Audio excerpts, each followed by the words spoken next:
Saya bersama Guru Besar Bidang Farmakologi dan Farmasi Klinik Universitas Padjadjaran, Keri Lestari. Bu Keri, selamat sore dengan Riko. Selamat sore Mas Wiko. Bu Keri, COVID-19 ini kan belum ada obatnya. Lalu Avigan dan Chloroquine ini apa? Gimana cara kerjanya? Ya, pertama Avigan. Avigan ini adalah antivirus yang biasanya digunakan untuk pengobatan influenza. Dan juga karena kenapa digunakan untuk COVID-19, karena mempunyai karakteristik virus yang hampir mirip, yaitu virusnya mempunyai genom mRNA, sehingga digunakanlah untuk COVID-19 tersebut. Itu Avigan ya. Kemudian untuk Chloroquine, Chloroquine ini memang di beberapa negara itu digunakan untuk mengendalikan pasien-pasien yang memang mempunyai mempunyai gangguan dari infeksi COVID-19 ini. Namun mekanisme kerjanya beda dengan Avigan yang tadi. Kalau Avigan memang adalah antivirus, kalau ini adalah memang obat anti malaria. Namun dipercaya mekanisme kerjanya adalah memblok dari reseptor angiotensin converting enzyme.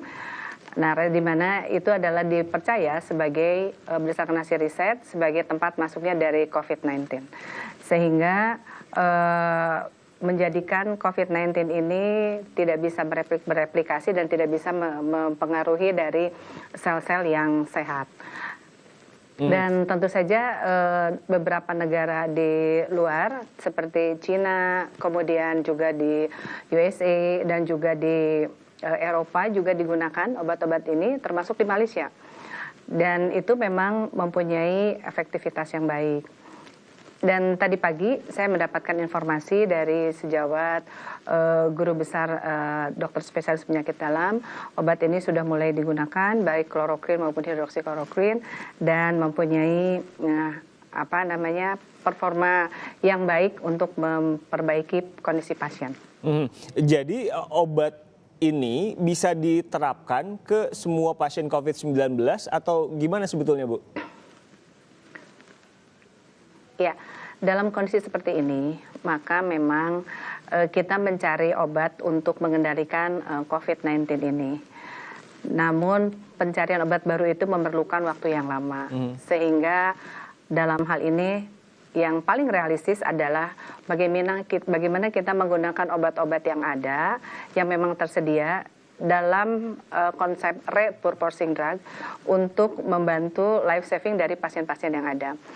Namun tentu saja dengan selalu mengedepankan mutu obat dan selalu mengedepankan dari patient safety atau keamanan pasien. Sehingga kenapa kita menggunakan Avigan atau kita menggunakan chloroquine fosfat, karena obat-obat tersebut memang sudah ada dan memang kita sudah tahu profil pengobatannya. Kalau memang ini memang katakanlah ada efek samping, kita tahu bagaimana untuk mengatasinya. Dan kalau memang katakanlah ini berbahaya untuk yang penyakit jantung, yang wanita hamil dan sebagainya, kita sudah tahu bagaimana untuk mengatasinya. Sehingga keamanannya dapat dikatakan sudah bisa ditanggulangi dengan baik. Nanti ketika obat ini akan digunakan di Indonesia untuk pasien COVID-19, akan ada Bu, semacam pengecekan nggak, approval nggak dari pemerintah Indonesia atau dari ahli seperti Anda? Ya, kami sekarang kebetulan Ikatan Ahli Apoteker Indonesia bekerja sama dengan Ikatan Ahli Farmakologi Indonesia yang isinya adalah tempat berhimpunnya apoteker dan juga dokter yang mempunyai kepeminatan di farmakologi, dan juga kami juga berkomunikasi dengan dan bekerja sama dengan baik dengan Perhimpunan Dokter Spesialis Ahli Farmakologi Indonesia untuk kami juga melihat atau mentiter bagaimana dosis yang baik, kemudian bagaimana pola penggunaan yang baiknya supaya memang dapat dilakukan atau dapat digunakan untuk terapi dengan seoptimal mungkin. Tentu berdasarkan critical advisor dari evidence base yang memang ada selama ini. Dan memang di PubMed, salah satu dari jurnal internasional yang selama ini digunakan para klinisi untuk mencari obat-obatan, itu memang sudah dipublish juga. Dan terakhir kemarin sore FDA juga sudah mempublish adanya persetujuan penggunaan dari kloroquine ini untuk diujikan secara klinis oleh FDA. Oh, FDA bukannya menyetujui untuk obat tapi tidak spesifik ke COVID-19 ya Bu ya? Ya, jadi gini, FDA itu menyetujui untuk uji klinik dari kloroquine sebagai penanganan COVID-19. Oke.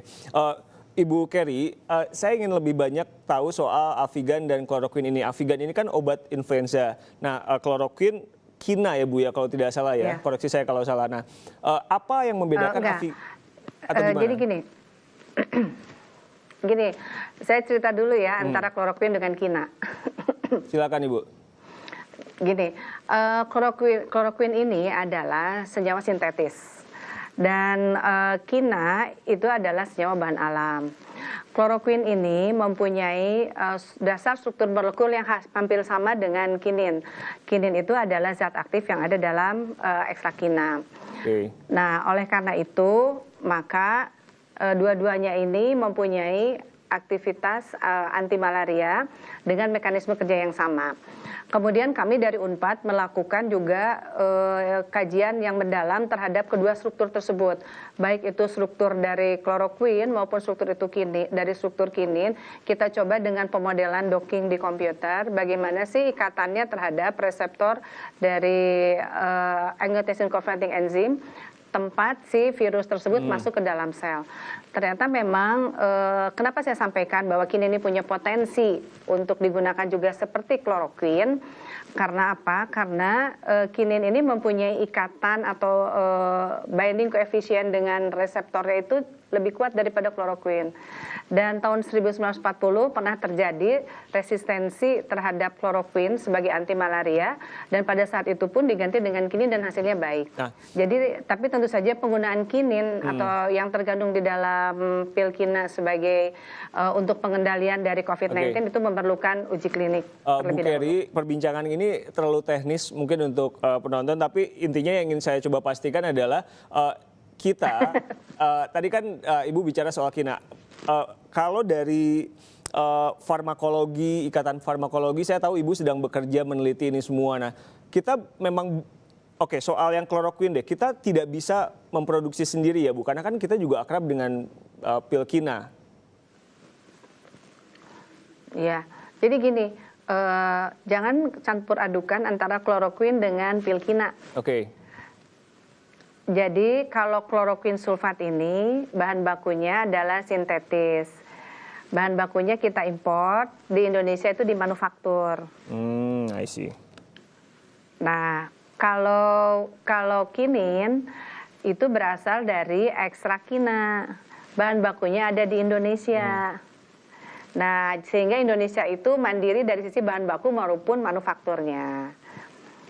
Jadi pemikiran kami dari Unpad itu adalah jika misalnya kita mempunyai kesulitan untuk mencari bahan baku dari kloroquine fosfat tersebut, karena permasalahan di beberapa belahan dunia ini sekarang juga sedang memerlukan dan juga ada masalah lockdown di negara yang lain, maka sebetulnya kita patut untuk mencoba penggunaan dari kinin tentu saja dengan uji klinik terlebih dahulu ya. Karena kan di luar negeri juga kan kloroquine fosfat ini dengan konsep repurposing drug dia langsung dengan metode reverse pharmacology langsung diuji klinikan. Kenapa? Karena obat ini kita sudah ketahui keamanan dan profil obatnya, sehingga kita ingin tahu bagaimana aktivitasnya terhadap pasien COVID-19 tersebut dengan cara diuji klinikan terhadap pasien. Terakhir Ibu, kan obatnya sudah dipesan 5 juta untuk 2 obat ini. Nah, seberapa besar ini akan membantu? Ini sangat membantu sekali. Di Malaysia penggunaan obat ini masuk ke dalam guideline terapi untuk penanganan COVID-19. Juga di Cina juga demikian. Sehingga dan juga sudah tadi saya mendapatkan informasi juga dari sejawat dokter spesialis penyakit dalam sudah mulai digunakan dan mempunyai performa yang memang baik dalam penanganannya. Ini disampaikan juga dalam webinar Perhimpunan Penyakit Dalam yang yang disebarluaskan ke sejawat dokter semua. Jadi saya pikir ini sangat membantu untuk membantu Indonesia survive supaya tidak banyak pasien yang tidak tertolong, dan ini tentu saja adalah demi kemanusiaan untuk menyelamatkan pasien dan dapat survive dan dapat sembuh kembali dari infeksi COVID-19 ini. Baik, Guru Besar Bidang Farmakologi dan Farmasi Klinik Universitas Padjadjaran, Keri Lestari. Bu Keri, terima kasih meluangkan waktu untuk kami di Kompas Petang.